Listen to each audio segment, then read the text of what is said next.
So this is our instance of ServiceNow. And the first thing we wanted to walk you through is a dashboard we've set up for our business continuity management process.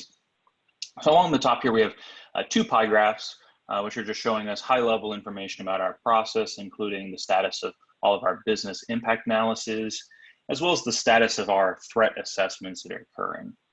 And for folks who maybe aren't as familiar with ServiceNow, each one of these reports, we can click into any one of these wedges. So for a given chart, if we want to see the two submitted statuses, we could click in there and it would show it to us so that we could dive deep on the data. Similarly, in the report below, we've broken out those BIAs by the different locations within our organization. So this helps us understand, have we adequately assessed the processes in all of our different locations? Do we fully understand the potential impact if one of these locations were to go offline? And so we could see for one of our facilities here that there is a large number that are in a new state. They haven't been filled out, and maybe we want to see who's responsible for filling those out so that we can take action to make sure that they complete those assessments. Based on those assessments, we're going to have a lot of information about our processes. We're going to understand the impacts if they were to lose technology or a vendor, but we also want to understand the impacts to revenue should we lose any of our processes. And so this next report is really drawing attention to the processes that have been deemed revenue critical, those critical revenue generating processes for our manufacturing customer. And so in their instance, their truck manufacturing process was obviously one of the key revenue generating processes, and that if they can't manufacture their main product, they can't sell it and they can't generate that revenue. But beyond just the manufacturing of those trucks, their retail chain is the other key aspect. And that includes both their e-commerce and their dealer sales network. And that's where all their brick and mortar sales come through their dealer network.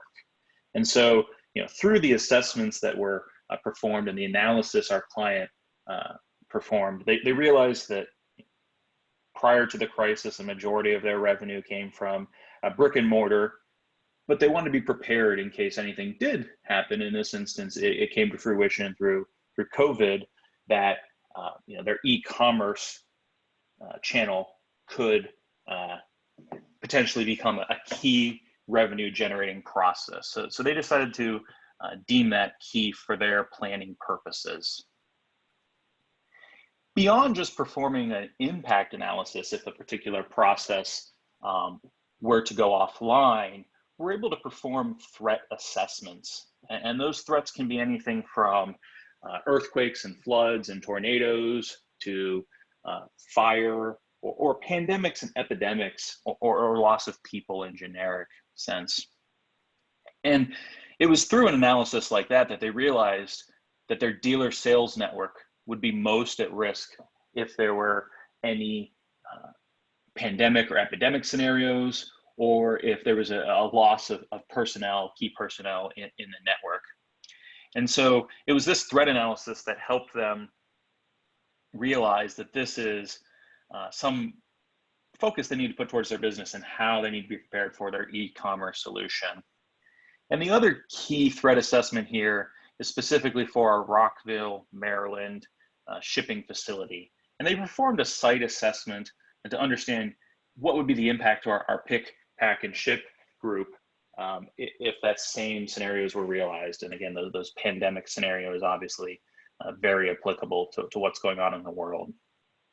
And so it's this facility-based threat paired with this next chart that happened that helped them understand their business was not well prepared. And so this Rockville, Maryland column here, and just to orient you on this chart, each one of the rows represents the RTO time for a given process, and then each one of our columns is a location. So we can see for our Rockville, Maryland location that we have 10 processes that have an RTO time of 4 hours and 3 that are 8 hours. And so that increased risk from the pandemic scenario helped them realize that both the Rockville, Maryland and the San Antonio offices had just a high concentration of critical processes, and they needed to pursue geographic diversity and redistribute these key functions across their national offices,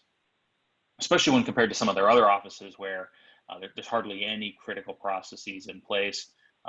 They have 35 total processes for the organization that had that 4-hour RTO, and 20 of those 35 were between those two offices. So this type of analysis can really help them prepare their organization in advance of any crises.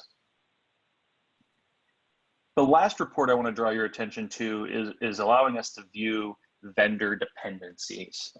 The ServiceNow Business Continuity Management solution allows you to map dependencies between processes, applications, vendors or hardwares, the various groups within your organization, and we'll show you what that looks like in a moment. But with all of that data, we can start to identify when we maybe have a single point of failure due to reliance on a single vendor. And so, previously through this analysis, our client realized that this transmission supplier for their truck manufacturing process was single sourced through this ABC transmission vendor. They realized that if for some reason ABC Transmission was unable to fulfill their orders, that their entire business essentially would come to a halt without the ability to manufacture their trucks. So they sought out supplier diversity and brought on XYZ Transmission as a minority supplier, but also put in contractual provisions that should ABC Transmission be able to fulfill their orders, that XYZ would be able to ramp up and keep our manufacturing company operational. The next screen I want to walk through is looking at our truck manufacturing process. So as part of the business continuity management solution, we're able to define those child and parent dependencies for our truck manufacturers. We're able to say that our ability to pack and ship, our ability to sell through our dealer brick and mortars and our e-commerce sites is dependent on our truck manufacturing process. Similarly, our truck manufacturing process is dependent on our vendors. We see that from our ABC Transmission and our XYZ Transmission vendors here on either end. But it's also important that our assembly processes, our component ordering processes, logistics, painting, supply chain management, all remain operational for our truck manufacturing process to proceed. So one common question we get from folks is, how do you get all of this information, these processes, these applications, any vendors, hardware, the various groups within the organization? And you can leverage the power of the ServiceNow platform by using the CMDB. If your organization has previously configured that and you have that information available to you, there's native connectivity into the business continuity management solution here. So you don't have to go and create all the records for your organization to populate this. Similarly, the use of the CMDB is not a dependency for the business continuity management solution. So if you don't presently use this today, you're able to take full advantage of the solution otherwise. So it's through this type of view that it helps the organization take easy analysis and identify any single points of failure, and they can even drill down into any one of these processes. So if I wanted to maybe look at our e-commerce process, I can click right in a second. It'll refresh, and then we can see from an e-commerce perspective, what are all the different dependencies based on that. So you're able to chase the dependencies to really understand kind of a cascading failure scenario where if one part of the organization goes offline, you have the potential, obviously, to have a cascading failure. So in addition to performing those business impact analyses, mapping these dependencies to understand their operating environment, their organization at large, you have the ability to document recovery plans, BCDR plans, in terms of how you would go about recovering from a failure. And what's nice about the business continuity management solution in ServiceNow is it will leverage these dependencies that we have here, where if I say that my truck manufacturing process has gone offline, it will tell me all of the upstream and downstream dependencies so that I can understand, oh, wow, if my truck manufacturing went offline, I maybe have a issue with my pack, pick, and ship process, or maybe I'm going to be unable to fulfill my e-commerce orders. And we can select other processes to pull together all the different continuity plans that need to be executed in a recovery event management situation.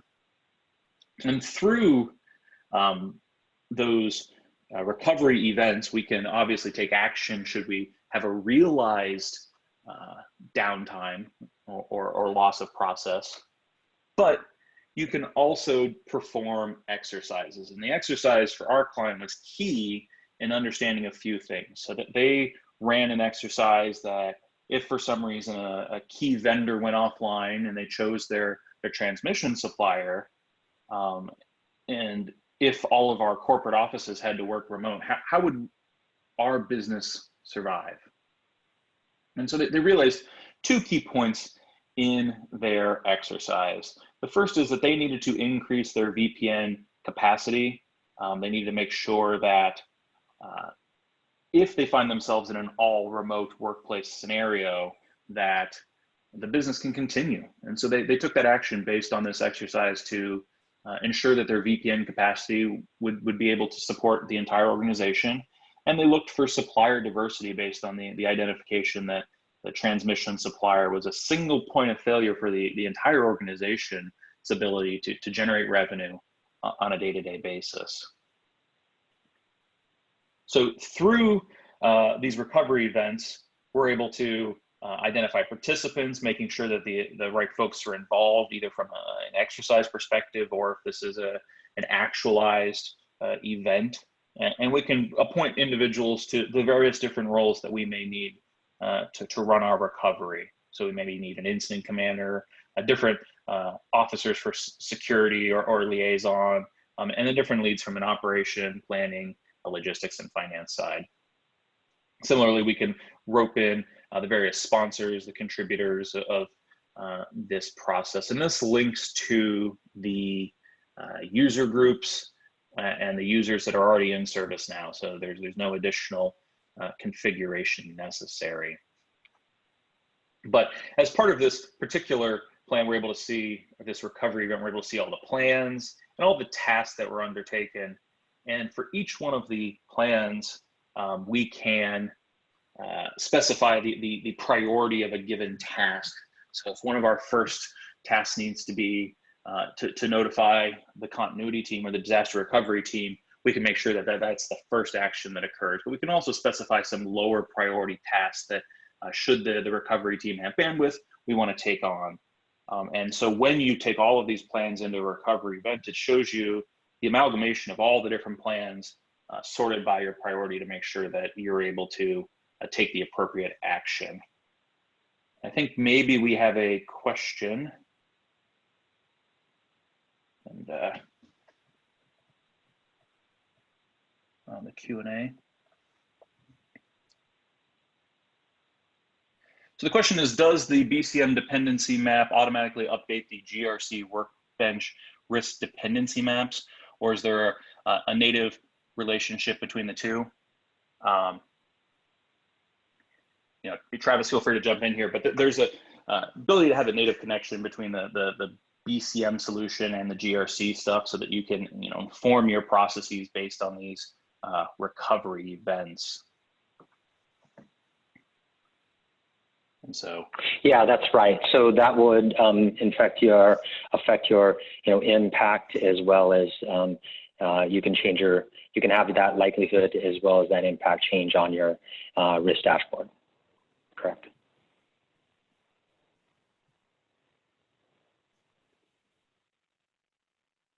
Okay. So ultimately in our exercise, they took that effort to perform their lessons learned and identify those areas for improvement, which ultimately helped prevent serious impact to the organization in the current COVID-19 environment.